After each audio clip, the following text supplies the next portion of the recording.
bit about service eligibility criteria. And then I'll touch a bit on WellPoint Washington, who is a managed care organization here in Washington State who acts as the third-party administrator for the Foundational Community Supports Program. Then we'll talk about how referrals to services work. And then we'll talk a bit about the provider network, how to become a provider within the FCS network. And then we'll talk a bit about the training and technical assistance opportunities that we have for our provider network once you do join. And then beyond that, we'll talk about the significance of partnerships. You know, FCS is really founded on partnerships, both kind of at the state agency level and then across communities. And so we really like to highlight the criticality or importance of those partnerships and FCS provision and what that can look like, because it's not just one set sort of way that partnerships look, right? There's a variety or a spectrum of ways partnerships can work under FCS. And then we'll talk a bit about weaving resources and then touch a bit on our new and ongoing FCS related initiatives. We've got a lot going on currently in the recent past and in the near future as well. And then we have a variety of tools and resources to offer folks as well. So you can explore both FCS and then supportive housing more broadly and what that looks like under different agencies that we partner with to implement these services. And with that, I'm going to jump into a bit of background about the Foundational Community Supports Program. Kimberly earlier mentioned that she was part of a pilot project that really helped shape or form FCS services as they stand now under the Medicaid Transformation Project waiver that we have here in Washington State, which is known as a Section 1115 waiver. This timeline here is a way for us to just kind of highlight that FCS didn't come out of nowhere as far as a service benefit. You know, we have a long history of providing supportive housing and supported employment services in the state. And those opportunities really grew out of a lot of work that different agencies have done over time, including the Porch pilot that Kimberly was a part of back in 2011. And then also just kind of wanted to highlight, there were some studies that were done, a white paper written by DSHS known as Making the Case for Change, which really helped shape or reform some of the mental health and SUD kind of behavioral health service settings that you interact with today here in Washington State. And then the legislature also brought us some really critical pieces of legislation that have helped shape what foundational community supports looks like. And so I encourage folks who are here today to go to the slide once you do receive it by email or it's posted onto a site, because quite a few of these have links embedded in them. And then you can actually go read the white paper or learn about Porch, the pilot project, or Bridges, or any of the things that you really see up here. But I think what I really want to highlight here is one really big piece, or two really big pieces actually, is the Washington Section 1115 Medicaid Transformation Project waiver, which is really what has allowed us to begin providing these services as a Medicaid reimbursable service. And that's what we are today under the Healthcare Authority, as the Healthcare Authority is the Medicaid authority here in Washington State, if you will. And so what we did here at Healthcare Authority is negotiate with our federal partners, the Centers for Medicare and Medicaid Services, or CMS, to generate a Section 1115 waiver, and we received approval. And under that waiver is foundational community supports. And back in 2017, we were known as Initiative 3 of that. We're kind of moving away from calling it an initiative under the waiver, as we are actually, you know, kind of growing beyond just being an initiative and more of a program that is going to be fairly permanent, if you will, under the waiver for now. And so with that, again, we recently had an approval of our second wave of approval for our waiver. MTP 2.0 is what we like to call it. And you'll see that here as the last link. I encourage folks to click on that. You'll learn a bit about the ACHs and that, as well as the other pieces of Medicaid, the Medicaid Transformation Project waiver, including FCS. And you can kind of see how things link together through that process if you do review those documents. And with that, I'm going to jump into FCS. Wow, excuse me. I'm going to jump into FCS, which real quick highlight though, you'll see a little timeline for FCS and where FCS started on our more broad timeline there, and just kind of like to show where we are in kind of the long timeline of services, supportive housing and supported employment services here in Washington State. But what the heck is FCS, right? Foundational Community Supports is under the Medicaid Transformation Project waiver. like I've mentioned already, we had a COVID extension year in 2022. And then in 2023, we had a new 5-year waiver approved, just like I said. And what we really do under FCS is provide 2 services, the supported housing and supported employment services, which are health-related social needs, right? And so that's what we're doing through these services, is addressing those 2 health-related social needs, while also keeping in mind that other things pop up beyond housing and employment in both of those services. And so, health-related social needs also including transportation and other things that can be addressed through the support services as well. Our services did launch in 2018, and we currently have over 14,000 individuals enrolled across the state to receive FCS supportive housing and or supported employment services. We have over 40,000 or served over 40,000 people since the inception of this program. And then currently we have over 220 service providers serving individuals across over 560 service locations in Washington state. Before I pass it to Kimberly, I just wanted to highlight where foundational community supports exists on the Division of Behavioral Health and Recovery's continuum in Washington state. And I really like to break this up into 4 pieces. So health, home, purpose, and community. And want to highlight, health as far as our health-related services go.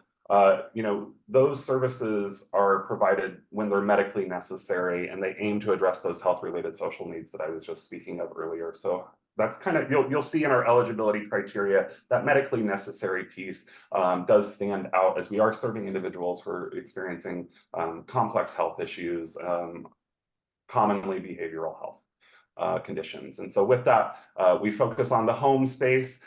We have some outreach and engagement services here, PATH, Forensic Path, and Peer Pathfinder.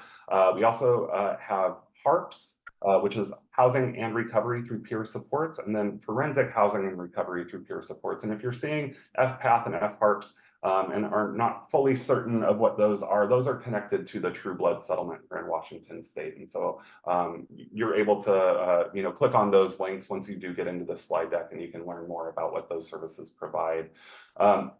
And those services are part of a continuum that lead people to FCS if that's where they're wanting to go. So if they enroll on Medicaid, they may be eligible for FCS as well, and most likely are, and can transition into FCS if that's what they're seeking to do.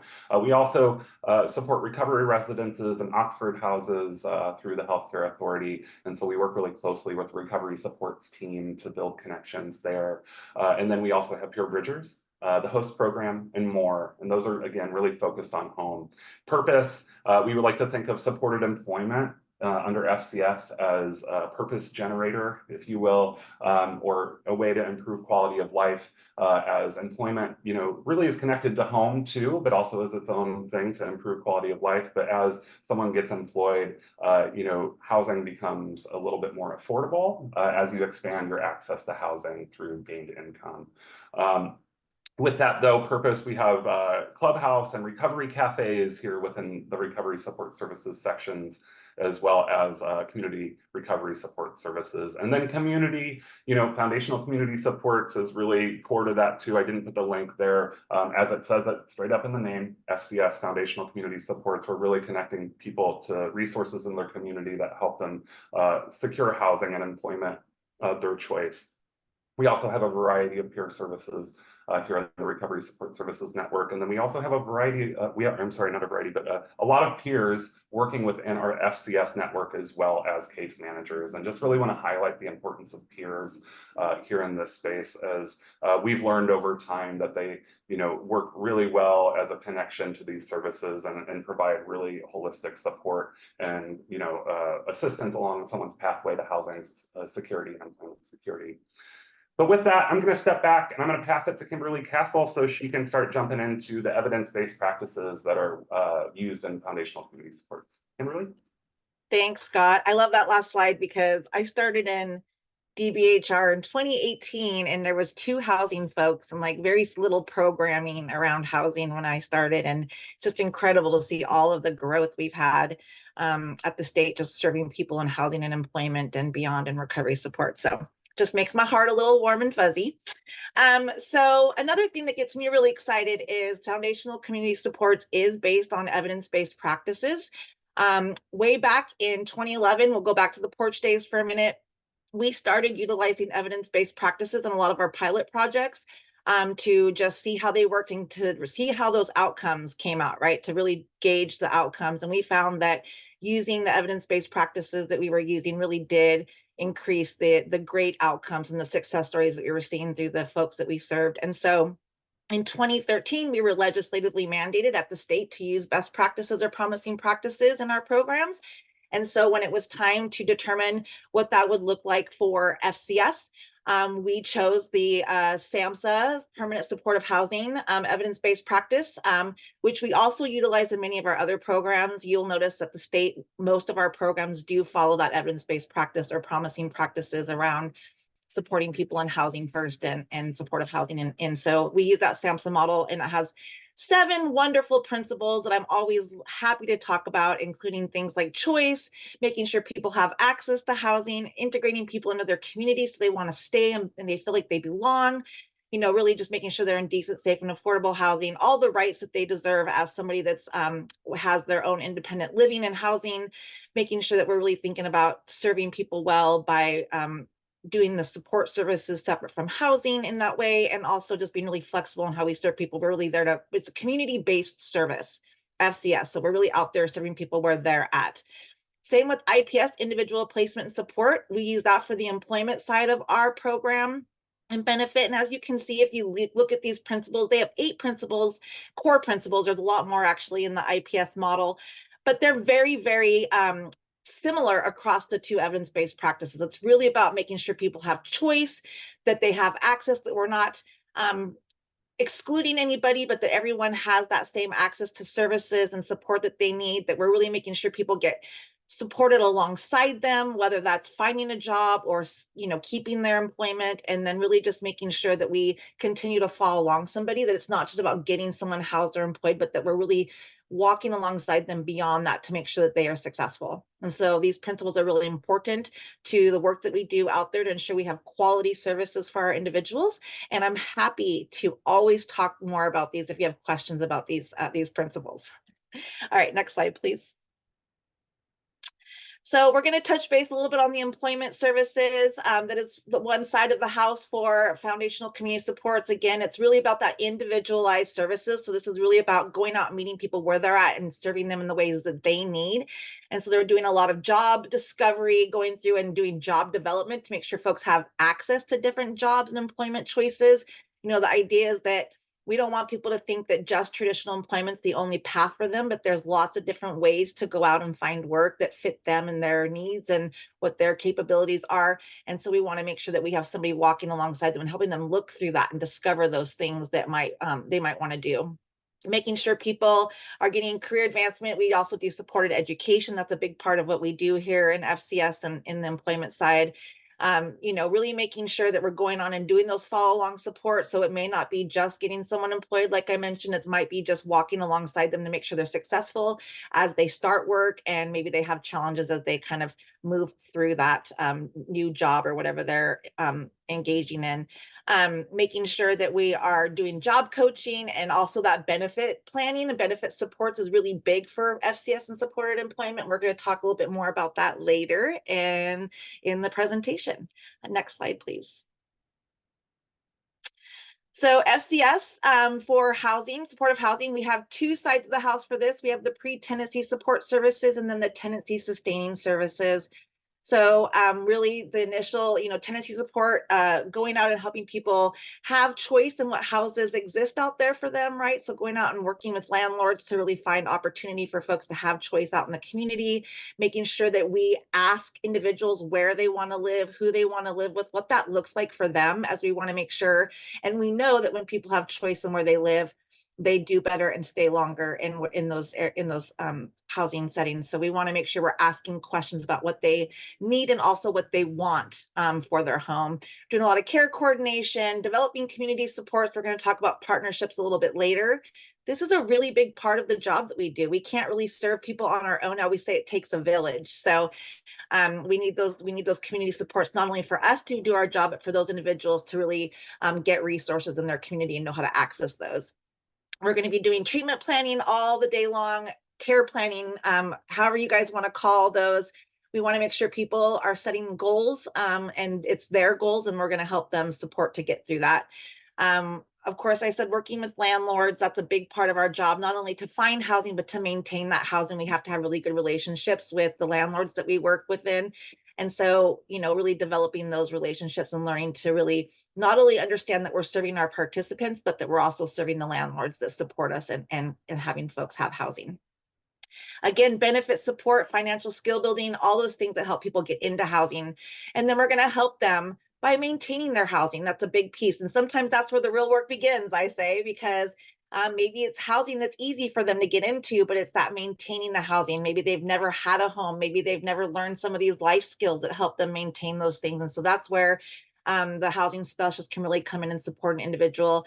We're going to continue to help them increase their activities of daily living, increase those life skills that help them do well in their housing, help them build their informal community supports, right? So that they have folks to lean into and have support in their community that helps them belong. We're going to get them connected to employment, or at least have that conversation to see what they feel and think about that opportunity, as that only gives them, not only gives them a way to help maintain their rent, but also purpose in their lives. And I could go on and on about that as well. So, just making sure that people really have the support alongside to be successful and understand that this isn't just a quick get someone housed and then we maintain. We stay alongside them as long as they need that support. Foundational community supports is an ongoing support, so there is no time limit as long as they remain eligible. Next slide, please. So let's talk about who is eligible for FCS. And many of you who have maybe heard about FCS have probably seen this stuff. This is the stuff that gets spread wide and far.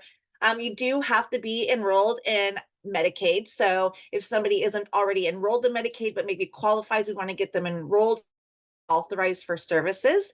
So for FCS, for both employment and housing now, I'm happy to say it's for individuals that are 16 years old or up. So the great thing is we were just able to change the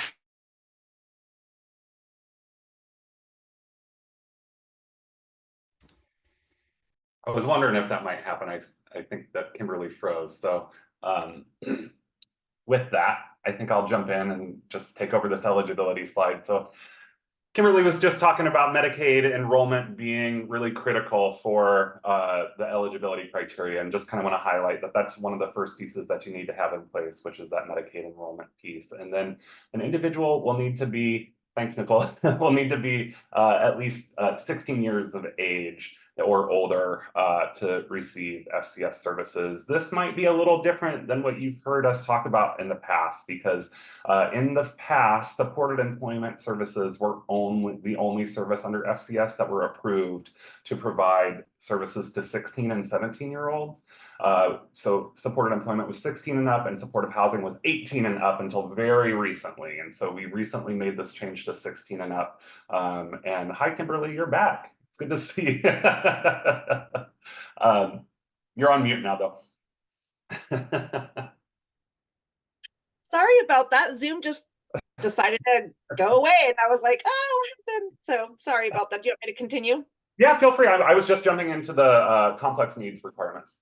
Yeah, so for both benefits, we do have to have they do have to have that medical necessity that Scott had spoke about earlier. So someone does need to have either a mental health diagnosis, a substance use disorder, or needs for support in activities of daily living, or complex health needs such as a disability and support in living independently. So they do have to meet both supported employment and housing do have to meet these criteria in order to be eligible. And then next slide, please.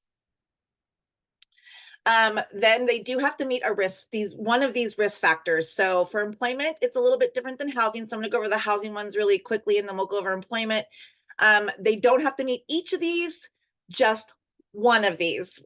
So the health need and then one risk factor. The first one's the chronic homelessness for housing.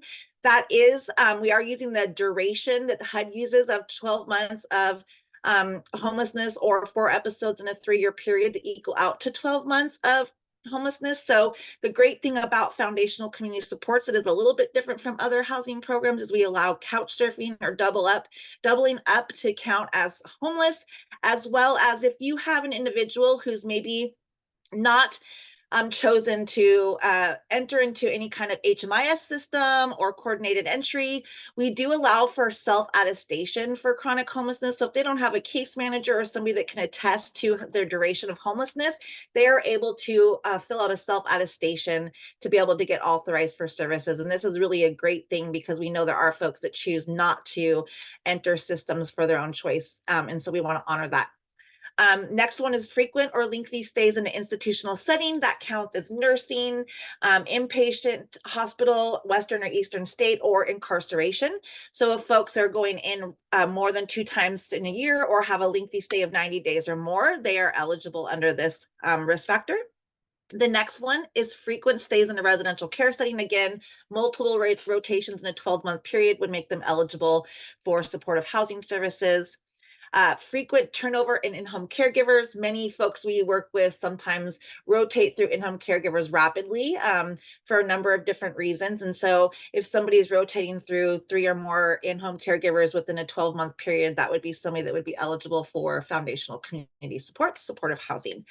And the last one is the PRISM score, the Predictive Risk Intelligence System, which really predicts how much Medicaid someone's utilizing based on diagnoses, prescription costs, specialized care that they access, maybe ED visits, emergency department visits. So if someone has higher needs in that way, their PRISM score could show a higher score. And so someone that has a PRISM score of 1.5 or higher would be eligible for supportive housing. A lot of agencies don't have access to PRISM. I say this because a lot of people are like, oh, where do I get that? A lot of times that has to come from somebody's primary care doctor or their behavioral health provider. And also, if you're working with the Aging and Long-Term Support Administration through DSHS, they would also have access to that for their folks that they're serving. And so with FCS, a lot of times we're able to check this for individuals, but that is one of the risk factors that does count for supportive housing. For employment, this is a little bit more broader, it seems like, for the employment to get folks in. Housing and essential needs, the HEN folks that are getting HEN benefit, or the age, blind, or disabled, the ABD enrollees would be eligible for supported employment. In fact, they get a letter letting them know that they're eligible for FCS employment services when they enter into those benefits. Next one is difficulty obtaining or maintaining employment due to age, physical or mental impairment, or a TBI, traumatic brain injury. Folks will access support employment in those ways. The next one is substance use disorder with a history of multiple treatments. So this doesn't mean that they have to be accessing treatment right now. It just means that they might have a need for treatment or have utilized SUD. So we want to make sure folks are accessing the employment side if they are eligible. And then someone with a serious mental illness or co-occurring mental health and substance use disorder. So again, that need of someone that might need those supports and services would be eligible for the supported employment benefit. Please know that we do have a quick reference guide that we can send out. I think it's attached. I think it's later flagged in this, so you can click on it and have this available to you anytime you want to see who's eligible. Turning it back over to you, Scott. Thank you, Kimberly. And yes, that link is a little bit later in the slide deck. So when y'all receive that slide or this slide deck, please do give that a click, and then you'll get a little bit of a better understanding around how people become eligible for FCS. And then you can also get some information about how to make a referral. With that, just wanted to touch a bit on the enrollee count currently. I think I mentioned it earlier that we've served over 40,000 individuals with FCS services, and we currently have about or a bit over 14,000 people enrolled in both services. Here's a little bit of a breakdown that our third-party administrator, WellPoint, whose branding you can see on this slide, provided for us. But this shows the supported employment enrollment compared to supported housing, and then enrollment for both services, and then our total enrollee count. And just kind of wanted to highlight, since our inception in 2018, when we started providing services, that steep gain that we've experienced. Here's a really good space for me just to mention, we are under the waiver, the Medicaid Transformation Project waiver. There's a whole federal match kind of situation under FCS. With that, we do have a budget here that we have to tend to. And so we do kind of run the gauntlet of maybe needing to provide a wait list or start a wait list sometime in the future. And just kind of want to highlight that space as we do grow. There is a limit to our growth as we do have a budget, but nothing has happened like that now, but just want to mention that in this space as we move on into the future and continue our growth.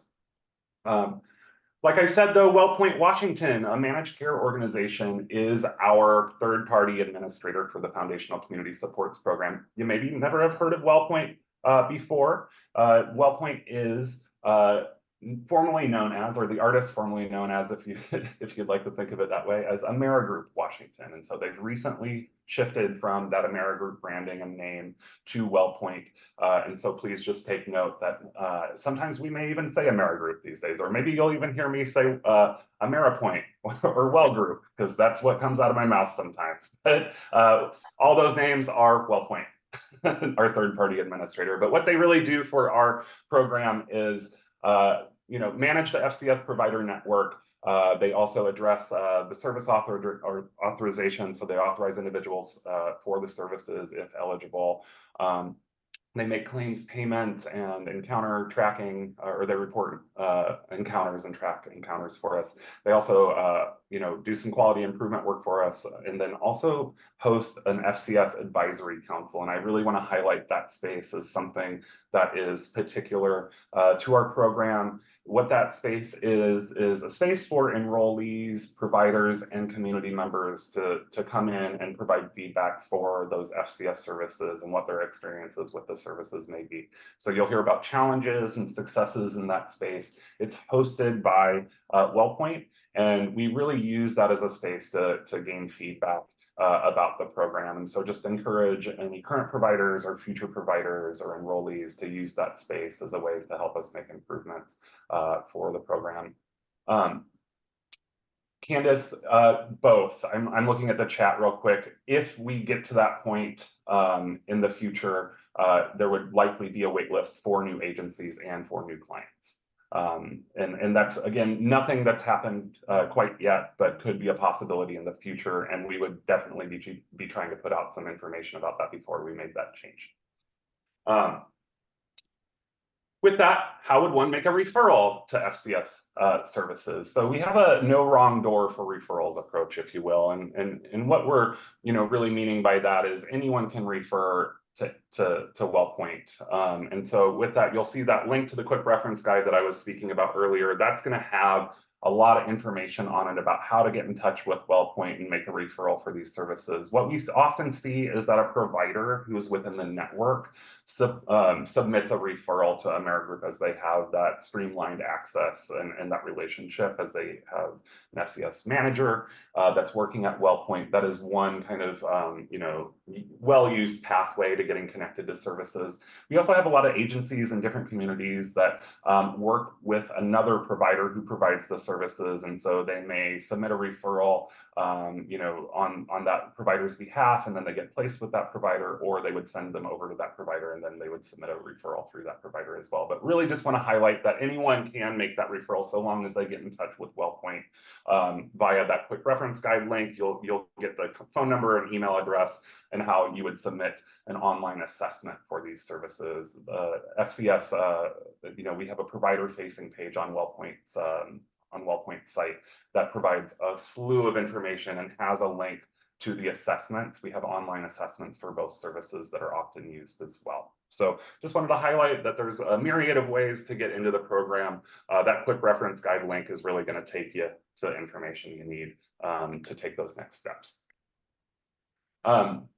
Again, our provider network has been growing really, just exponentially, to be quite honest, in a really cool way. We have currently, this is a lightly outdated slide. Earlier, I'd mentioned we have over 220 providers serving at across over 560, what we call satellite sites, if you will. And so with that, back in October, we only had 214. Now we're at over 200. I think we're about 230 now. So we're adding providers pretty quickly here within the network, which is really exciting. We'd like to see a lot of providers in a variety of communities, as we want to make sure that there's an adequate network to serve individuals both in urban, suburban, frontier, and rural areas across the state. And then here's a map, which is actually, there's a link embedded to this. This is part of WellPoint's site. There's a link to it on WellPoint's site. There's also a link to it on HCA's site for foundational community supports. But this, I just wanted to make sure you were aware of, that you can access this site and get a sense for who's providing FCS services in your community or within your area for Greater Health Now. You'll see the red dots as agencies providing both supported employment and supportive housing services. Nicole, this map is regularly updated, but I think that there is a bit of variation in when the map gets updated and when someone's actually a provider. So it can take a little bit of time to take people off and then get people added on. It's as up to date as possible for now, and we're trying to get a little bit better process to keep this as updated as possible. I just want to highlight that. But most providers are still providing services, but you may find a few here that have stopped, or you may not see a few that have started. It's a kind of retrospective map, if you will. And so we're, again, trying to get ahead of it and get a little more up to date in a way that it's really informed by reports that providers send to WellPoint around their ability to provide services. And then also you'll notice that there's a piece, it says accepting external referral. Those are agencies that would be accepting a referral from WellPoint, so from the outside, who are able to take on new clients. We have some agencies within our network that serve individuals that they're seeing on the regular, but they're unable due to capacity to take on external referrals. And so I just kind of wanted to highlight that space too. What you may see an agency on here, but they may not be accepting external referrals due to how their structure is set up. But WellPoint has up-to-date information about who within the network is accepting external referrals, and they make those referrals to those agencies. One other thing I'd like to highlight about our provider network here that we haven't mentioned is that we collaborate on FCS with our state's Aging and Long-Term Supports Administration, ALTSA. And so within ALTA, or for ALTA, we actually have kind of a unique network within the FCS supportive housing and supportive employment networks, if you will, that support and serve individuals who are receiving long-term support services in Washington State and meet the FCS eligibility criteria. And we have that unique network to serve individuals because they, have that experience of serving individuals who are connected to our long-term care system. And so we really like to make those referrals to those particular agencies since they know how to provide the most appropriate support and services. With that, I'm going to pass it back to Kimberly to talk a bit about partnerships and how critical they are to the FCS sphere. Thanks, Scott. So, we believe that partnerships are really key to doing any work we do with individuals that we're serving, because I said it before, it takes a village to serve an individual. We can't do it on our own.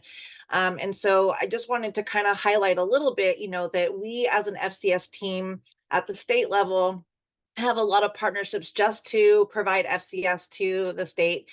We partner with DSHS, the ALTA, as Scott just mentioned, and have a really good collaboration with them around this program, as well as WellPoint, who does a lot of the work for us. And so those partnerships are really key to just keeping FCS rolling and moving.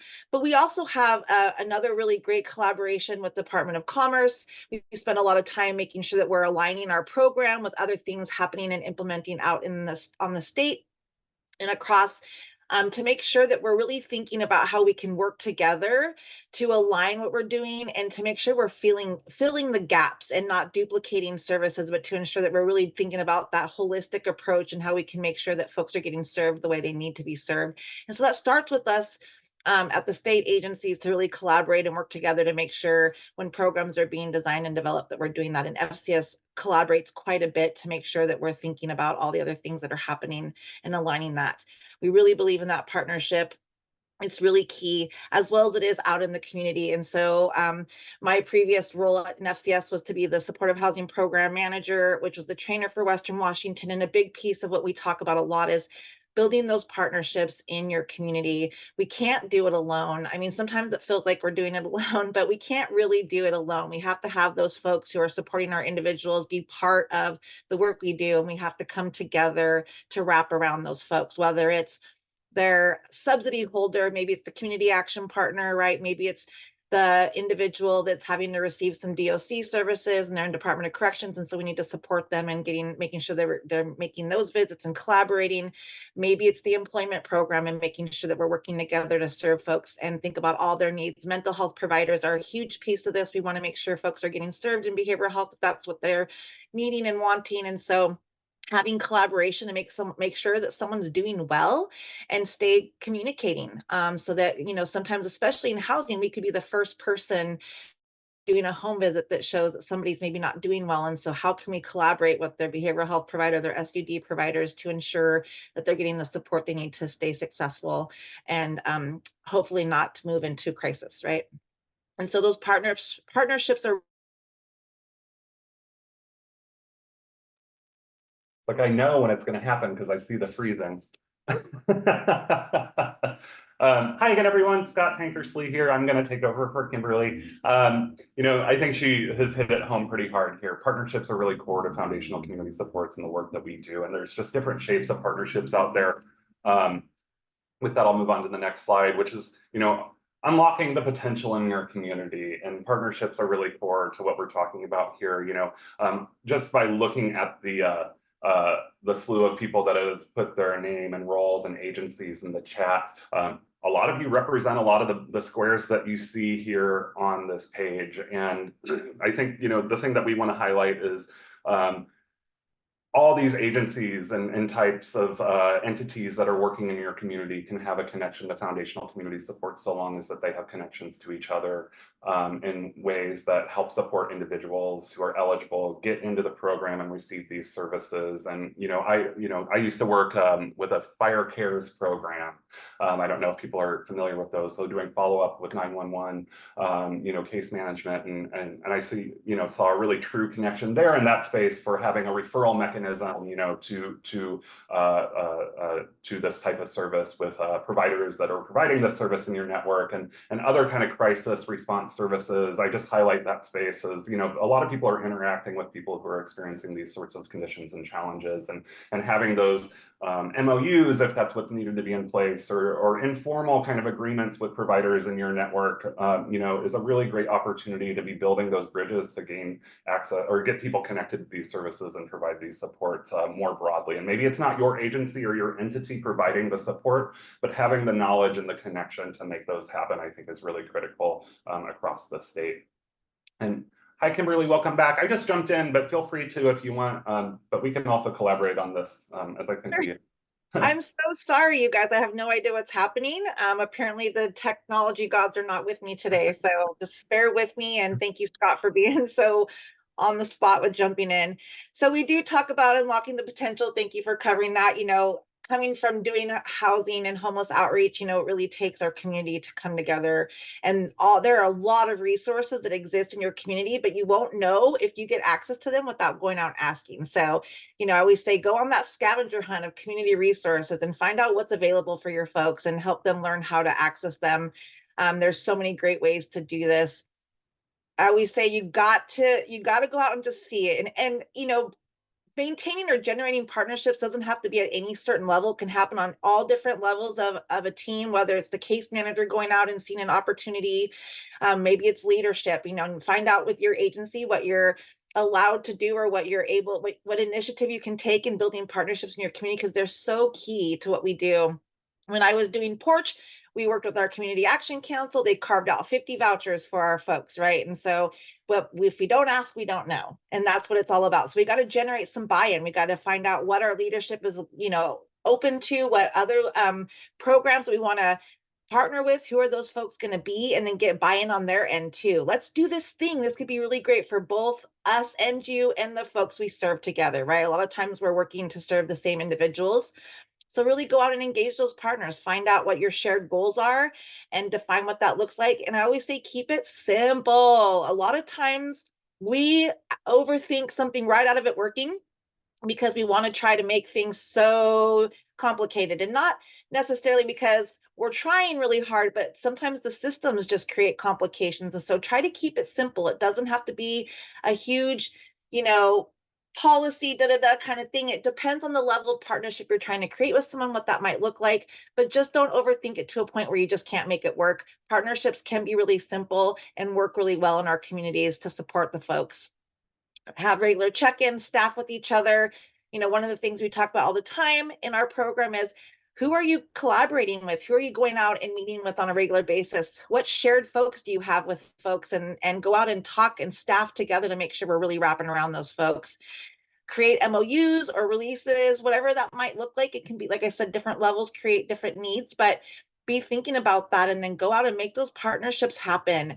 Let people know you exist, right? Let them know who your name is and what you do in your community, because sometimes you don't know unless you go out and meet and greet people to figure out what is available for you and your folks. And I worked in a really small community doing direct service, and I'll tell you what, you have to go out and just ask. And a lot of times you'll get more yeses than nos. You just have to really be able to go out and be willing to kind of market what you do and talk to people about how they can help support folks in their community. So just keep doing that, maintain those partnerships. Don't forget to check in. I always think of like, you know, making sure that just like a friendship, you'd want to go in and say, how are you doing? How are things going? What can we do to make things better? How can I support you? And so when we're talking about those partnerships in the community, it's so key. Let's not let old bad blood or politics and things get in the way of us serving our folks, which is really what we're here for, is to make sure that those individuals get served and served well, right? And so that's what that's all about. Part of that is really knowing what resources exist in the community, and we always say that FCS was really designed to braid with other supports and services, and so we are resources, I should say, not services. But we really want to make sure that folks think about how we can be braiding, and we like to say even weaving, because there's so many things out there that we're utilizing to serve an individual, that it's not even just necessarily a braid of things that we're doing, but to make sure folks are getting what they need to access more resources. How can we get them the biggest, I would say, the biggest bang for the buck, right? And making sure that we're really making sure folks can get the support all the way through that continuum that Scott showed earlier.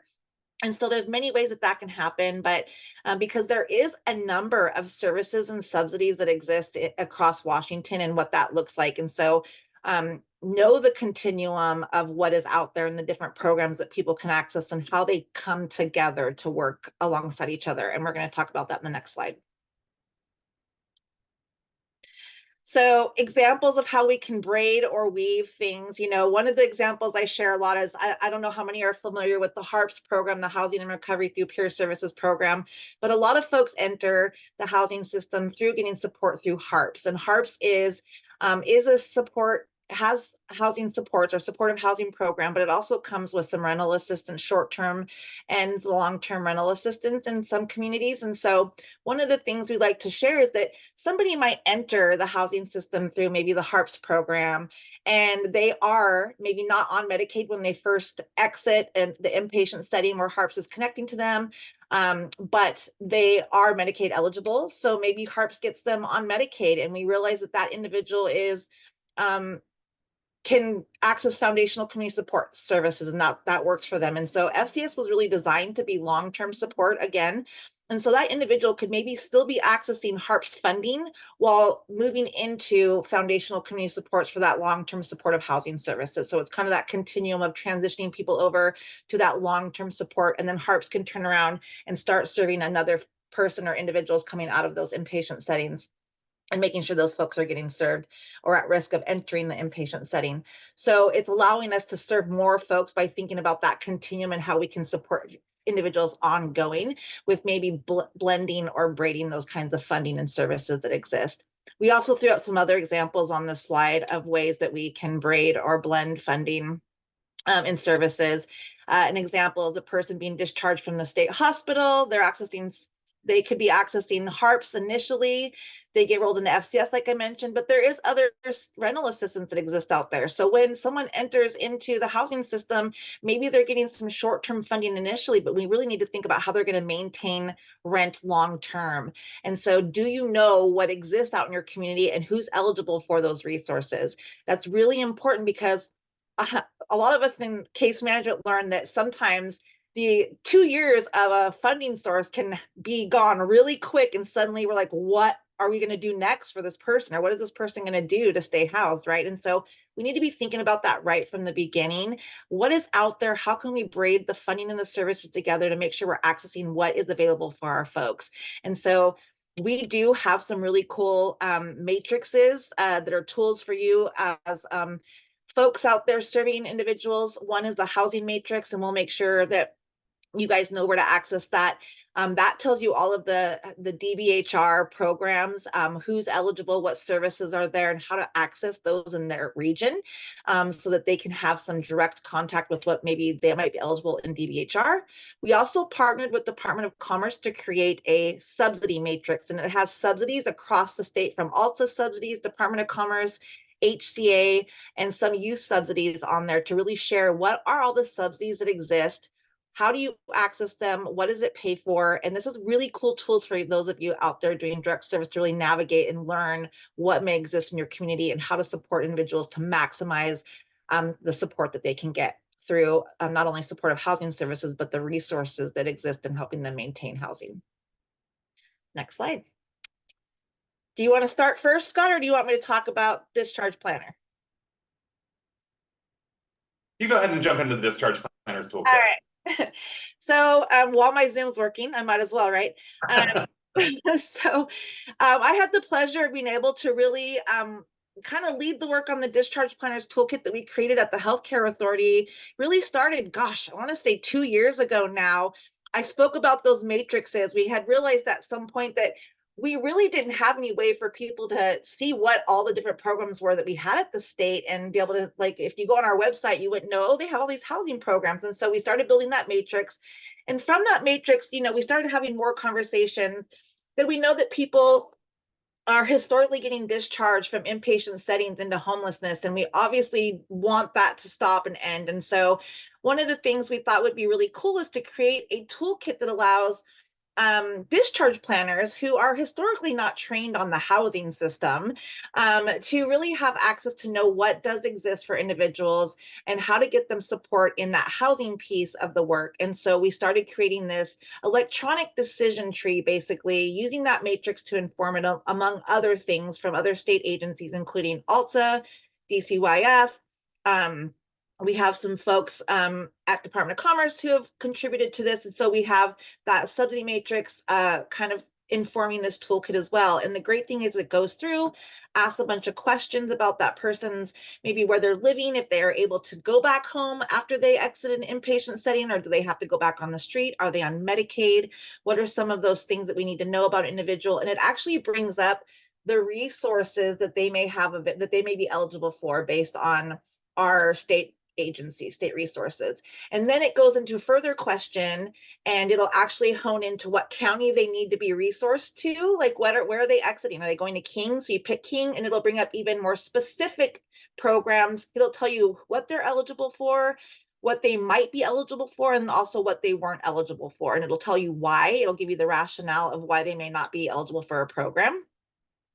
So this is a really cool way for discharge planners to get people directly connected to programs that will be supporting them in moving into housing or getting housing support as they exit these settings. It's a really cool tool. We have case managers using it that are new to housing. It's been live on HCA's website for about a year now. We're really excited. We plan on continuing to grow it. It is a tool we keep relevant as we update those, add new programs and new subsidies as they exist. And so if you want to know more about that, I'm happy to direct you to the individual who's now leading the work on the toolkit. And we can make sure you get that link if it's not already in our resource list that we will be providing at the end of the session. The next thing I wanted to talk to you about before I hand it back over to Scott is a program called Glide Path. It's actually an enhancement to our FCS supported employment benefit. We got a proviso last year around trying to make sure folks were getting supported in going back to work, and the thought that we have a very strong lack of benefit planning in our state, and that people have a hard time accessing that benefit planning. We also know that our system disincentivizes people from going back to work because they think if you start getting funds, you lose your benefits, all of those. So you go back to work, you're not going to be able to access the benefits that you've been relying on. And so there's a lot of fear around going back to work and losing that regular income that somebody may be accessing, and not knowing how to really access their benefits to their full potential. And so we were able to get a proviso last year that was partnering with the Department of Commerce. As you can see, we have lots of partnerships across our state agencies to work with the HEN program around this program. So HEN was given some additional money for the specific population. This is folks who are enrolled in FCS supported employment who are losing their HEN benefit due to increased income for going back to work, or any of the other eligibility criteria. And so individuals who might need that additional kind of support to get them into self-sufficiency, they were able to access up to 9 months of additional rental assistance through HEN, depending on which counties opted in for this HEN funding, which we can talk about at another time. So folks have access to this additional 9 months of rental assistance. And on our side of the house, we were able to contract with agency in every region to provide additional benefit planning services for the region, as well as additional supported employment support and some client support funds for individuals to be able to go back to work, whether it's paying some fines to get their license back, maybe it's just to get their license back, maybe it's a tool to be able to start a new job. Maybe it's maintaining, getting the cars oil changed so they can get to work, bus passes, work clothes, all of those kinds of things to support individuals in being able to reduce the barriers of them going back to work, so they'll have access to those funds too. So again, those are folks that are enrolled in the supported employment benefit through FCS who are falling off or losing their HEN benefit. And so please reach out if you have questions about Glide Path, and I'm going to turn it over to Scott. Hi again, everyone. Scott here. I'm going to jump into a few other initiatives that we have under the FCS umbrella. So we have what's known as the Transition Assistance Program, or TAP funding. This is a bit of funding that came down from the legislature a few years back, which is, I'm going to highlight just up front, is currently spent down for this fiscal year. We will have a renewal of it in July of this year, in the beginning of the next state fiscal year. But TAP funding offers FCS enrollees some flexible funding to address barriers to permanent housing. And so what I mean by that, it oftentimes looks like covering move-in costs for someone who maybe recently received a housing choice voucher or another type of rental assistance that doesn't typically cover those move-in costs or those upfront costs and fees that can be a true barrier for folks to get into housing. And that's just one big kind of payment space that we offer under TAP. There's also things that pop up along someone's pathway to housing that we address too. So like if someone is unable to pay for certain documentation to get to that ID that they need so critically to get into permanent housing, or if someone is, maybe going into a recovery setting and they cannot cover their urinalysis fee, if that's something that is part of that recovery setting, TAP could be used in that space too. Like I said, currently spent down for this fiscal year though, so I really want to highlight that as a resource that is unavailable until we get our renewal of funding at the beginning of the next state fiscal year, and there will be some changes made to the program. This is something I launched actually when I first came to Healthcare Authority. It was my position up until very recently, and we have a new team member on the FCS team, Maureen Maples, who is going to be working with the provider network as well as our WellPoint, our third-party administrator, to be reconfiguring TAP a bit and launching it once the funding is available again. But a really great resource for folks to use in that interim kind of housing support setting to address financial barriers to housing.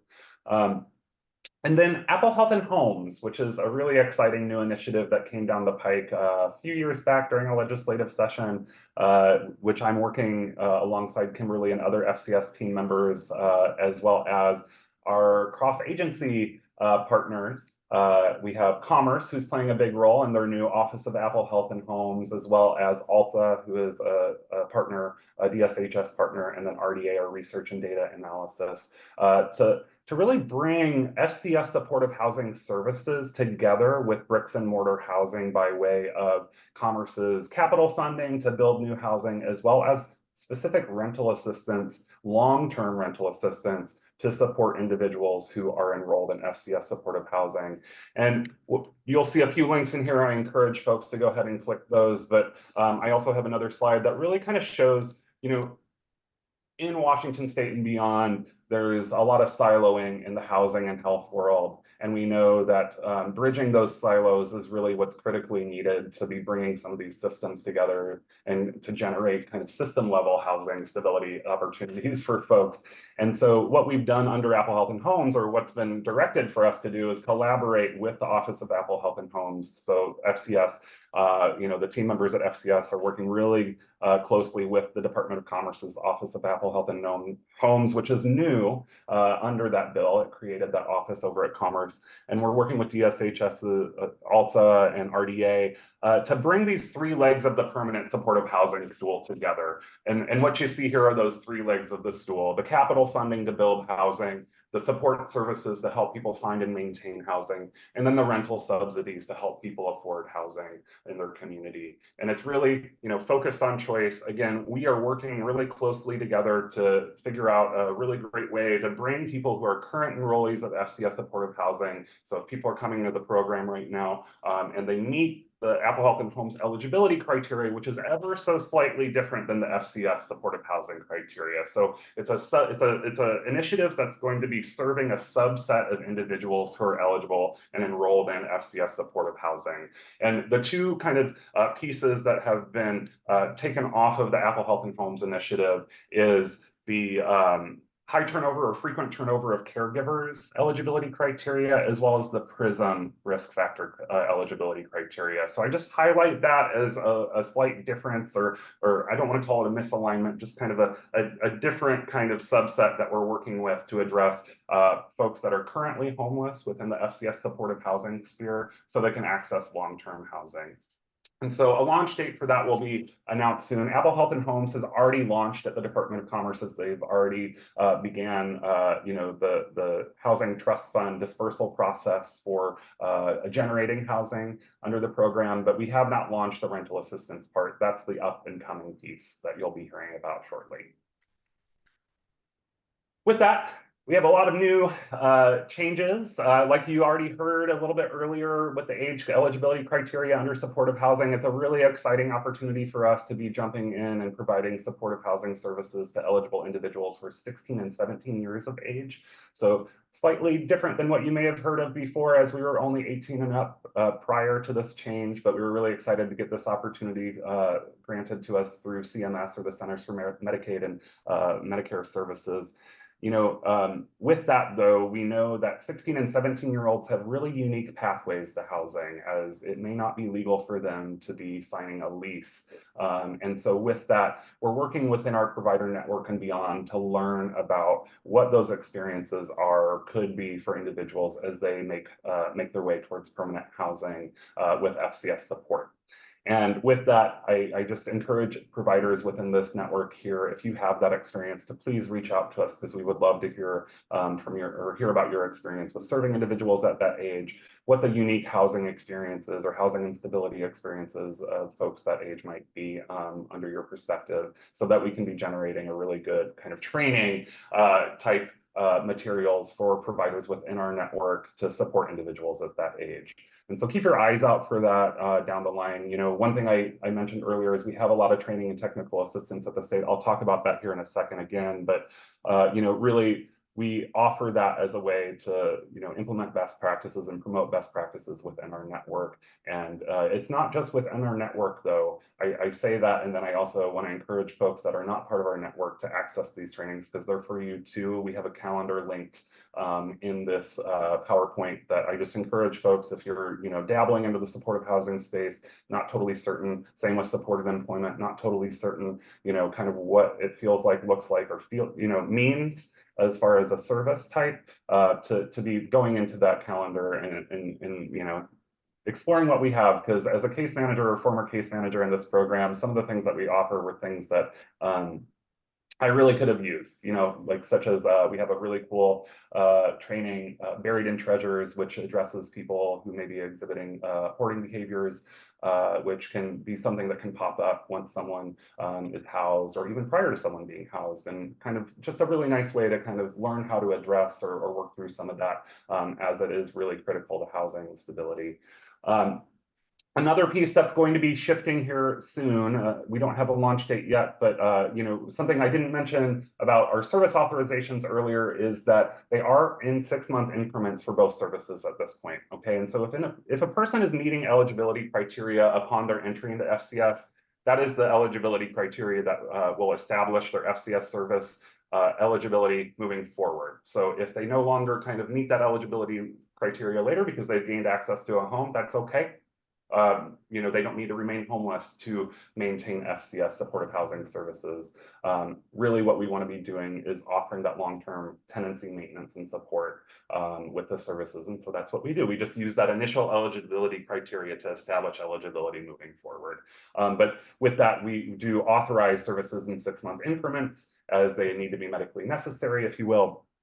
But under House Bill 1866, which directed us to work on the Apple Health and Homes program or initiative, we were also directed to shift from 6-month increments for authorizations to 12-month increments for service authorizations. Again, that's not something that's happened quite yet, but down the line, it is something that we are looking to establish. So keep your eyes out for that. We just wanted to highlight here how you might become an FCS provider. If you're considering that, you're welcome to connect with us or WellPoint, and it says AmeriGroup here. So just want to highlight that that's actually WellPoint now, not AmeriGroup. But with that, we also have some links to our provider manual, which is really kind of what, will give you some insight on the ins and outs of the provision of FCS services and kind of the administrative side.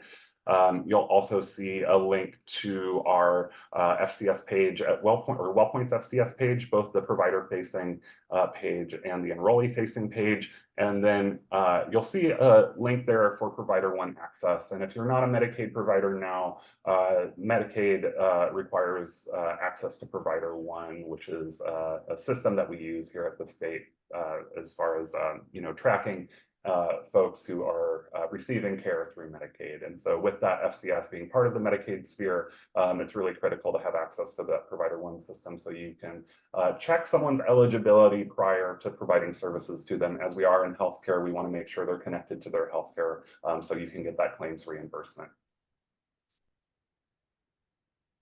With that, we're going to start winding down here. So if you have questions, and I just encourage you to generate those and start thinking about them. I'm just going to run through a few more quick slides, but wanted to highlight some of the resources that we've planted into this slide deck. And as we partner really closely with Aging and Long-Term Support Services, or ALTSA at DSHS, we really like to plug some of the programs that they have over there, as we talked about braiding and weaving before. And this is part of that braiding and weaving process.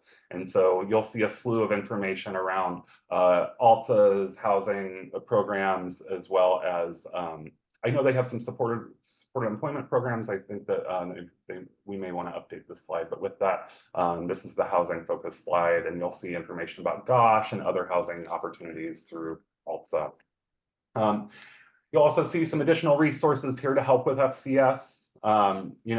With all that, though, I just encourage folks to click around in this page. And again, just another opportunity for us to highlight that we have training and technical assistance at the state level that is ingrained or integrated into our provider network to provide that support whenever providers need it. And so, we really try to hold close relationships with our provider network so they know what the most up-to-date kind of best practices are, as well as providing just that general support of how the heck can we make this work at our agency. We have some tools that will help folks pencil things out if that's what you're looking to do, and kind of figure out, is this right for us, or do we want to partner with an agency in our community who provides these services already, or who is thinking about providing these services? Because again, those partnerships are really critical in the way that maybe it's not your agency who's wanting to provide FCS. Maybe it's your neighboring agency that makes the most sense to do it, and then generating that partnership from there. And then another slide with FCS resources. So this is going to be, broader resources, and some, you'll see some information about some other rental assistance programs, like the Community Behavioral Health Rental Assistance Program at Commerce, which is really connected to the behavioral health system. If you haven't heard about CBRA, I encourage you just to kind of investigate how to gain access to that in your community if you haven't in the past. You'll also see some general links for case management staff to explore with their provider or leadership, just to understand what's out there and what you can gain access to support enrollees of this service or other ones that you may be providing. And then with that, Kimberly and I are here to chat, take questions and comments, and really just kind of get to know you a bit better.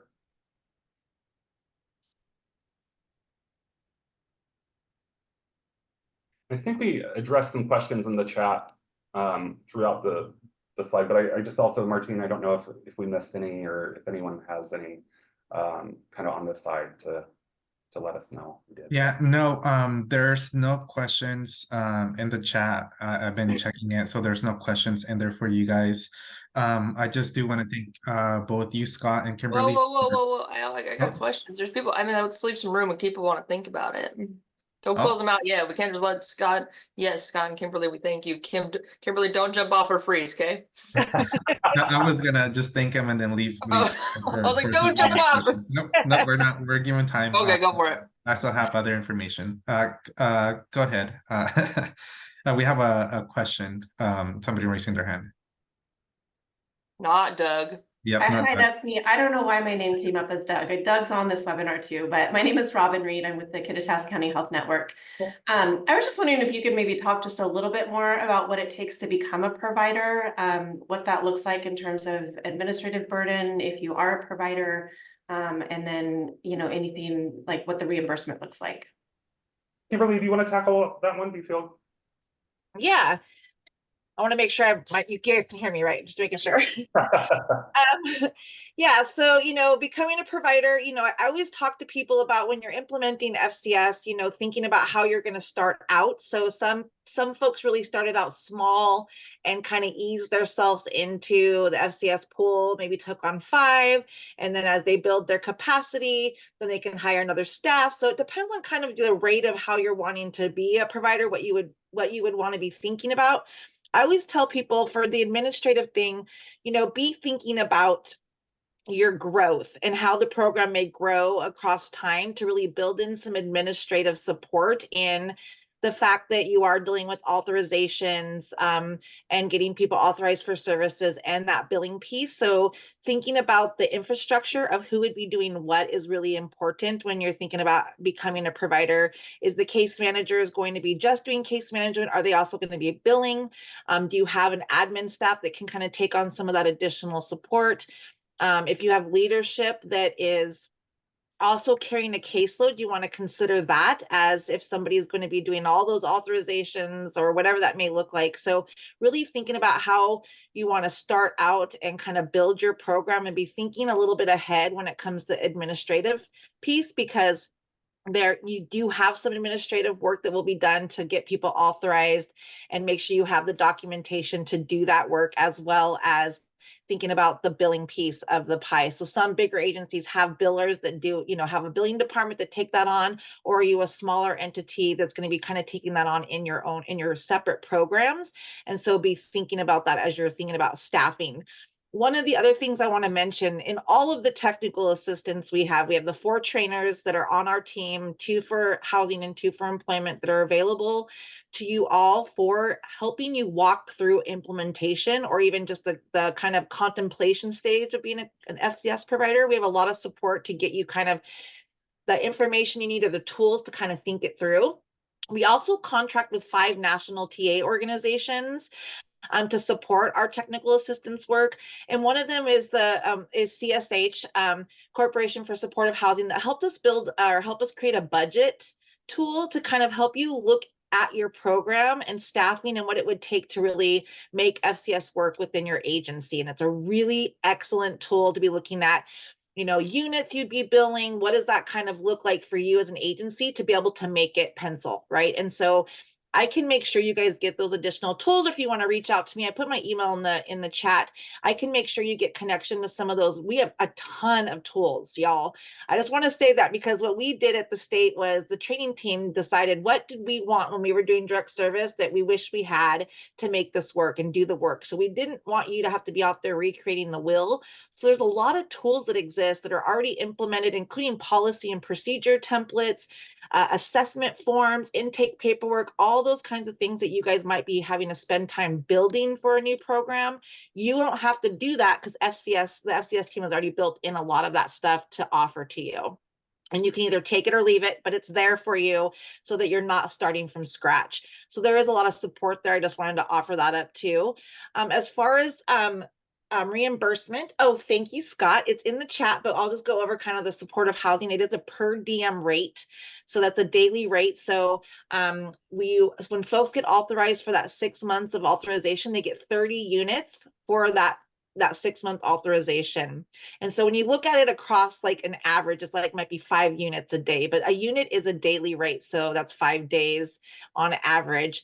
Now, understand that if you have an individual that's needing a lot of additional support, there is an exception to the rule where you can ask for additional units. So if you have somebody, say 3 months in, just burning through those units, you're spending a lot of time with an individual, you can get an exception to the rule. They'll ask for some backup documentation, like a treatment plan or care plan, and some notes to show what you're working on. And then you can get authorized for additional units for that individual so that you can serve those folks that have higher needs, right? And so that there isn't like a cutoff where you just can't, it's stopped. We just want to make sure that you're paying attention to those units so that there's no gaps in services if you are going to get an exception to the rule.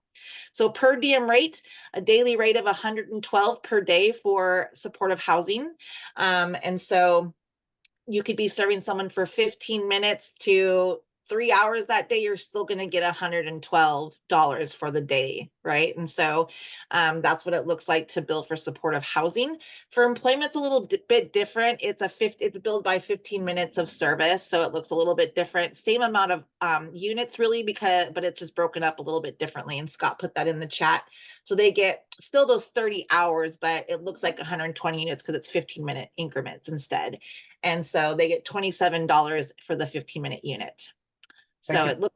Kimberly. Sorry. Yeah. Do you mind if I add something? I was going to add, we oftentimes talk about FCS as a service enhancement too, and rather than just kind of like a standalone service per se, although those types of agencies out there do exist. But oftentimes FCS becomes really appealing to folks because they're seeing people who are experiencing instability or insecurity in housing and employment specifically, but they're already serving individuals, but don't really have a way to bill for those kinds of services. And just wanted to highlight this as kind of a possible service enhancement of sorts to people's current portfolio in a way that like you can, really start digging into this supportive housing service and supportive employment services to address those health related social needs that, you may be hearing about from someone who's coming into a place or seeing case managers at your specific agency.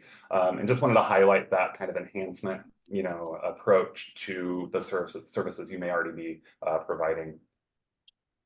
Another thing I wanted to mention, I don't know, I might have missed it because, Zoom's been kind to me today, but we do have a Medicaid Academy. So if you're an agency or having a partner that's maybe new to Medicaid or is a little bit like not sure about going into the Medicaid world, we did work with CSH to create a Medicaid Academy. We have a 6-part series that's actually recorded, and you can get that from us, that really walks folks through how to bill, what it looks like to bill Medicaid, and just all the processes and things to really support someone through that.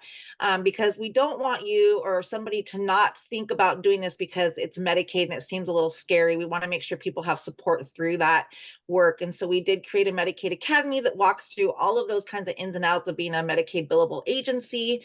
And again, we have those trainers on our team that are happy to support you and answer questions and walk alongside you while you're kind of thinking this through. It's okay to be in the contemplation stage and utilize those trainers to be like, what about this? Well, how would I do this? Including like, what does a chart look like? We do golden threaded documentation training to make sure folks feel comfortable documenting to Medicaid standards. All those things you have support in. And so I just want to remind folks that we really built in this training team and this technical assistance, which is very rare for a state program actually to have all this free training and access.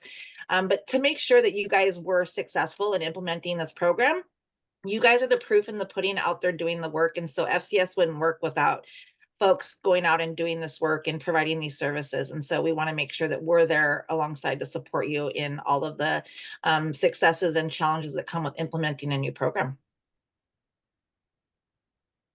And I think you'll also get a little bit more info kind of on the details, and if you're coming to the following trainings as well, or gatherings where we're gonna, I believe, be kind of splitting up into supported employment and supportive housing service overviews for the provider network. And so with that, just kind of want to highlight that there's, a really kind of more detailed overview of these services coming up as well. But also, please do ask your questions here, but just kind of wanted to highlight there's more opportunity down the line here to learn more about the specifics within FCS. But let us know if you have any follow-ups too for that question. There is a question on the chat for you guys, Scott and Kimberly. And it says, can a community health worker serve as a provider or the professional helping the community member? Kimberly, can you take that one on? Or do you have? Yeah, I mean, so to become a provider, you do have to have an NPI number. There are certain things you have to be licensed to do to be a FCS Medicaid provider. But we don't, if you're talking about like credentials to provide service to an individual, we have lots of our provider network is huge. So we have housing agencies, we have behavioral health agencies, we have shelters, we have employment agencies all doing this work. We have community action councils doing this work. So there's a lot of a huge provider network of doing this work from different venues. And so we also have different staff members providing certain services. And so it can't be a duplication of services. It would have to be specific for FCS. So I just want to add that one of the ways we want to make sure people know to braid services with FCS is that FCS is really designed for that intensive case management, meaning that somebody, if they're already receiving some kind of supportive housing services or housing services, that FCS can't replace an already existing service that's similar to supportive to the FCS supportive housing benefit. Supportive housing benefit should be more intensive than what they're already receiving to ensure that somebody's not getting duplication of services across programs. But there isn't a specific credentialing for staff providing supportive housing. So Scott mentioned that we have folks that are peers, we have case managers, we have social workers providing these services. So it would depend on what program and services you're already providing, whether FCS would make sense for you to be also doing in your role, or if it would be a separate individual providing those services. Awesome. And then we have Carmen has her hand raised as well. Hi, good morning. I'm with Hope Street. We're recovery residents in Walla Walla, Washington. And I am wondering, and maybe you made this clear, if somebody else is using FCS services, like say for employment at another agency in town, but we could do the housing, can we do that? Absolutely. Okay. Yep. Thank you. Lots of folks are receiving both services. I don't know that we mentioned that. So people can be enrolled in both services. They have to enroll separately. But absolutely, if you're just doing housing, you can partner with an employment agency to connect to support that individual. But definitely they can get services from different entities if that's what your expertise is in, and they can't get services on both sides of the house. They get to choose. So the whole idea is that somebody gets to choose where they're receiving services in their community. Maybe they love you for housing and don't want to use you for employment, but they have another employment agency they've already connected with and they want to get FCS through them. So yeah, I'm thinking about that. Definitely they can receive services from separate entities if that's what they choose, or if that's how they need to do it to get both benefits. Okay, thank you. Awesome. Thank you. Sorry, Yeah, Martin. floor is open for questions. Any other questions, thoughts, comments? There's a question on the chat for you guys. Are available housing encounters providing housing support required to have any specific certifications? It would be great to get the workforce prepared if there is an interest. No, there are no. Kimberly, sorry. No, yeah, I was gonna say Yeah. no. I'll just give you a straight up answer as no. I mean, you know, there's I think more types of things that need to be at that leadership level, but not necessarily certifications, right, Kimberly? Right. Yeah, we want, we want people out serving folks who maybe have, we love the lived experience. We want you to have housing experience or case management experience to serve these folks. But if you're new to housing, that's okay too. We actually have a ton of training to help support someone in learning how to become a housing specialist.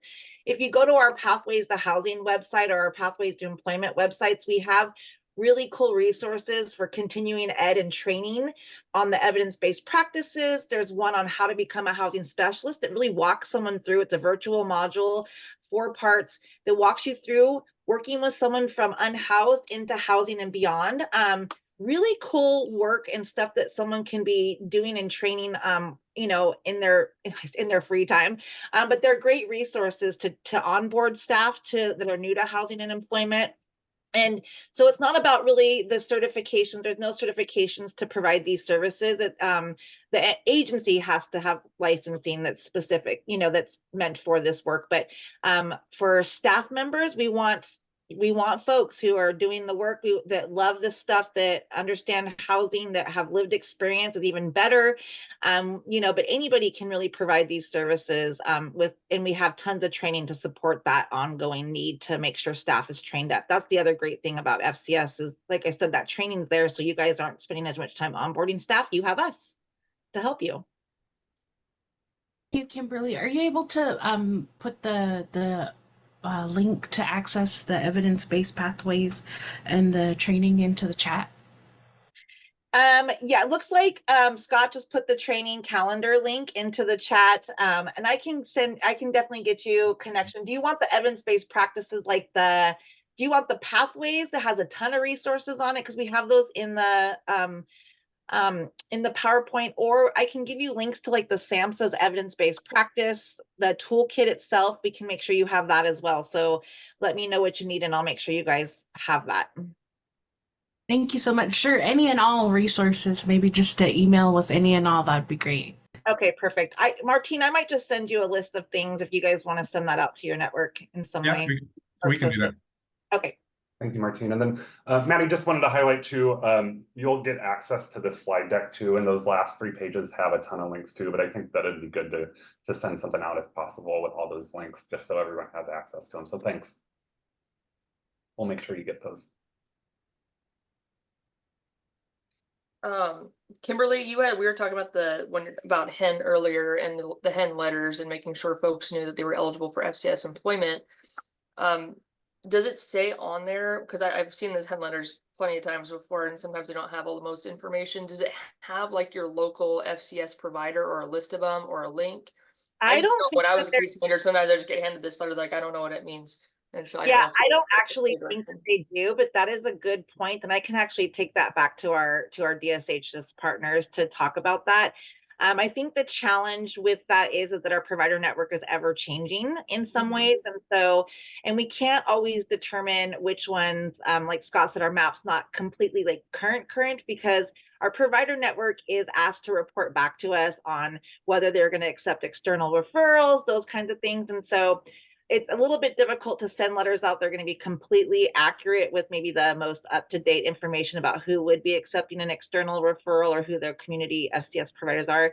But it's something I can definitely talk to DSHS about and see what we can do to make sure that they have even a link to the map if they don't have access to that, where they can see who in their county is serving supported employment folks. But if you ever have questions about that and you're not sure who might be in your community serving and you just don't have access to the map, or don't feel like it's accurate, you can always reach out to one of us on the FCS team at DBHR, and we'll definitely get that information to you. We can reach out to AmeriGroup or WellPoint. I'm sorry, see, there we go, quarter in the jar, I say, to make sure we can find out who is the most currently contracted for external referrals for the community. Yeah, and then it would just be nice to have a place for folks who knew where they needed to go, because not all the time is the HEN provider also an FCS provider, so they're having to Right. go across town or other places, and hopefully a very good diligent case manager would help them get connected. If hopefully there's no wrong door, that someone will help them search Yeah. through that.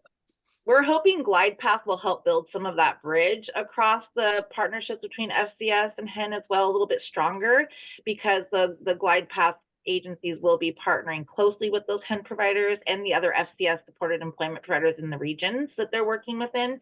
So I'm hoping that with this new kind of initiative, that'll also help connect us a little bit more, keep us more cross-educated and informed. I actually have HEN coming to talk to our Glide Path and employment folks and vice versa, so that they're kind of learning each other's language and what we do. Because the hope is that this will increase not only employment referrals, but also housing referrals through HEN, because we know some folks are receiving HEN that maybe need more support than they're getting currently. So. And Nicole, I think also Martine, correct me if I'm wrong, yesterday I got an email where I think Yakima Neighborhood Health Services will be joining the supported employment presentation overview here to talk about their role with Glide Path in your community. So I think that you might get a little bit more clarity around kind of how that might work when they visit. Yes, you're correct on that, Scott. So Yakima Neighborhood Health Services did reach out to see if they can do 10-15 minutes of kind of how their workflow is and what they're able to assist with for those individuals in that supported employment piece. And that will be a meeting that we'll be having, a learning collaborative that we'll be having on February the 7th. So be on the lookout for an email for you to register. It comes from info@greaterhealthnow.org. And that email sometimes tends to go to junk mail. So make sure you check your junk mail. If not, go to our website and you can register through there. Thanks for plugging that.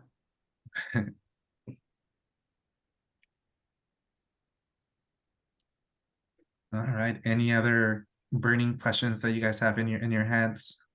I mean, it's not burning, but it's a curiosity.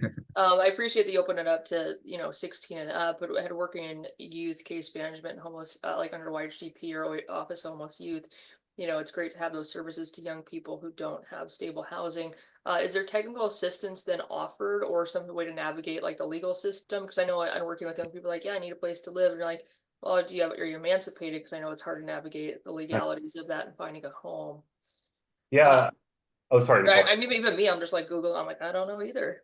Yeah, that's actually, I'm grateful that you bring that up. We're currently in the midst of exploring that kind of connection to our services right now, in a way of like, we know emancipation is very critical for that housing piece and signing a lease. And we're currently, kind of in the midst of figuring out kind of the reimbursable services that are part of that person's kind of service spectrum in relation to that legal piece. And with emancipation, from my understanding, taking a minute, the timeline not being like a super quick timeline, kind of trying to take that into account, as well as our services are really a connector to certain resources like that. And so I do think that the opportunity that lies ahead will be, FCS could be connecting someone to legal services to take those steps and be alongside them during that path, as they can, continue to explore with their supportive housing service provider what, housing may be accessible to them, given kind of what their status is as emancipated or unemancipated. But we're still kind of learning in that space, working really closely with DCYF. The Office of Homeless Youth is someone that we're starting to get in contact with and talk through kind of what this looks like to be providing services to 16 and 17-year-olds, both unemancipated and emancipated, and what are the unintended consequences of kind of, the flip side of those services and becoming emancipated through those services, and what that looks like. Kind of a non-answer, of stay tuned, I guess. I hope that helps. The other piece of, the youth population is, there's a lot of family reunification work that's being done, and FCS can definitely play a part in that. If that's, you know, somebody's treatment goal is to get back living with their family in a way. So we want to make sure that we're thinking about that piece as well, because there's a lot of, you know, a lot of movement and work to make sure families get reunified, if that's what the hope is for those folks. So just know that there's a lot, you know, I like FCS in the way that I feel like it's kind of chameleon and that it can fit in a lot of different types of programs to braid within how we're serving folks. And so that's what makes it kind of really valuable. Yeah, and this kind of highlights one thing that I forgot to mention in relation to Apple Health and Homes and eligibility for Apple Health and Homes with you know, 16 and 17-year-olds not necessarily being able to sign a lease. Apple Health and Homes was established as an 18 and up initiative, and so there's just that like kind of misalignment there that I want to call attention to, so that folks understand that you must be 18 years or older to participate in Apple Health and Homes once it's launched for that rental assistance.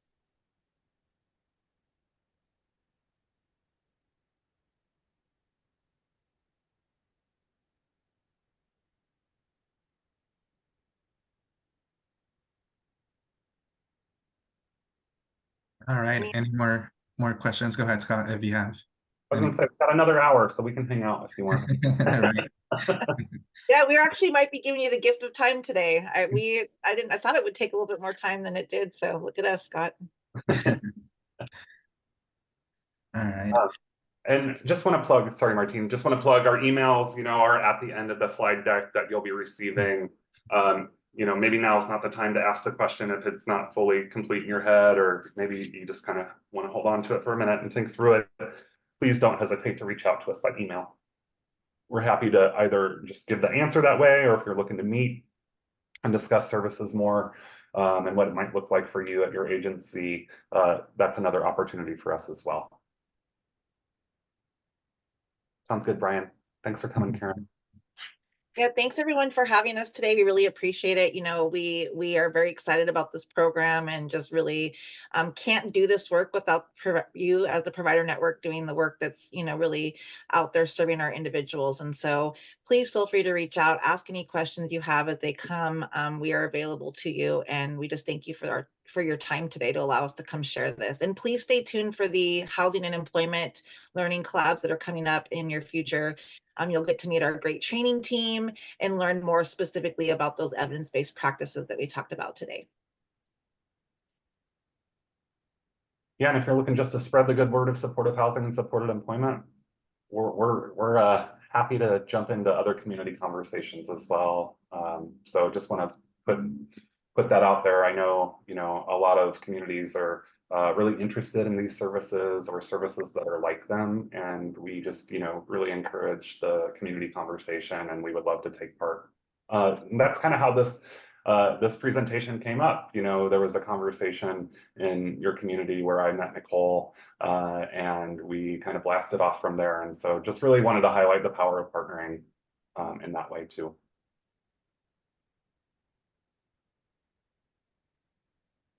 We could go on like this for an hour. We would love that. And what I appreciate so much about you both. We'll be like, oh, end. Oh, and we have this end. I know, and that's why I think when I met with you guys, there was so much to FCS. So I called it the onion field, because like each program has so many layers, and then there's all these other things to offer. So it's a big onion field. Please, not in a mean way, take full advantage of Scott and Kimberly and the FCS team. I enjoy their enthusiasm and how much they have to share, because you don't know what you don't know. Like, and we have so much to know. But thank you. Yeah, the housing system is complicated, and we're constantly adding layers that complicate it even more. And so I think Scott and I, in our personal missions, have been to kind of help the provider network peel some of those layers away and really learn how to navigate the systems to benefit the individuals, and kind of peel away some of the complication that does exist, but to help you kind of just walk alongside you through these, because it doesn't get easier. We do add complication every time we add a program that isn't aligned, or we're trying to fill a gap somewhere. So just please reach out, because we're happy to walk through that, and we have a lot of support to connect you to if you need more resources and things to get the people served. Yeah, and that brings us something that I like to talk about, just to keep going like this wonderful time that we have with you. We have some other trainings that me, Kimberly, and our partners at Commerce and DSHS like to do together, where we really map out Washington's federal and state resources in the supportive housing space. Maybe sometime down the line, that would be a really great thing to bring to your community, just to kind of zoom out a bit, around what these services look like, maybe from a more 30,000-foot view, to see kind of where the connection points can be, and how to gain access to certain things that might be coming from the long-term care system that you may never hear about often, because they're kind of coming through that system and offered to people who are kind of, in particular situations or circumstances, or exiting certain facilities. Kind of same with DBHR programs, like some of these programs that we have, you may have heard of them, but you may not hear of them often, because they may be serving individuals who are exiting the state hospitals only, or that's the priority population. But then once that exit happens, kind of, we have these, other programs that kind of feed it, that program will feed into. And we really just like to make sure people understand that space, because it can be complex. Like Kimberly was saying, we add more funding or more programming, and then it can kind of shift people's thinking about what's available and how to gain access to it. And so one thing that we really take to heart is that cross-agency alignment, as well as our internal alignment. And we work really hard to try to understand what others are doing within our kind of sphere, to make sure that we're able to kind of generate knowledge and information that helps people navigate some of these spaces, because they can be so complex, and we're trying to reduce that complexity. That's really kind of the aim of that Discharge Planners Toolkit. We know that people that are exiting behavioral health inpatient facilities are oftentimes experiencing homelessness within a year of their exit. I think for SUD, I always get the numbers switched. I think both are around 50 to 70% of people exiting those spaces are experiencing homelessness within a year. And so that's where the need is, and we're really, as a Medicaid funded program or reimbursable program, there is complexity to kind of how Medicaid interacts with some of these inpatient facilities, and how long someone might be in those facilities, and who's the payer at that point. And so sometimes people can be disenrolled from Medicaid due to that length of stay in certain places. And then there's a lot of work that kind of needs to be done with someone to re-enroll in Medicaid, and then kind of take steps towards these types of services. And just kind of want to highlight that complexity in this space is, there are challenges out there with a lot of these policies and new programs too, they're both really exciting, and also kind of add a layer of complexity that I like to highlight in the way of, we're offering Medicaid reimbursable services. There's this medically necessary piece, and that's kind of when you see our eligibility criteria, what it's reflecting is the need to kind of establish that medical necessity, and then move forward with that into these services. But when we're working with WellPoint, their intention is to screen people in for these services, not screen people out. And so they're looking at someone's Medicaid history, as well as some of the documentation that a provider may submit to get someone enrolled, to establish that medical necessity so they can get enrolled in services.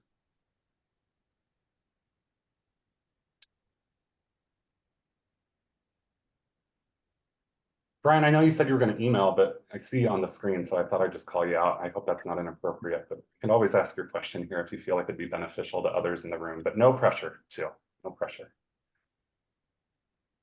I'm always down for a video call out. I think just generally wanting to learn a little bit more.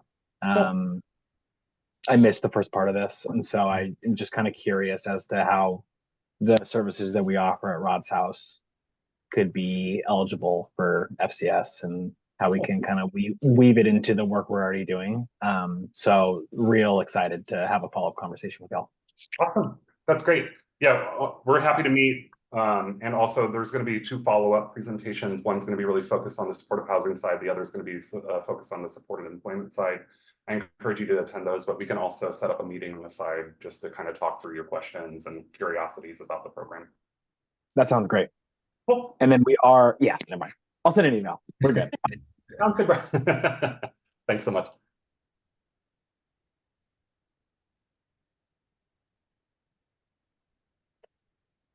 All right, so any other questions? We're dwindling down in numbers here.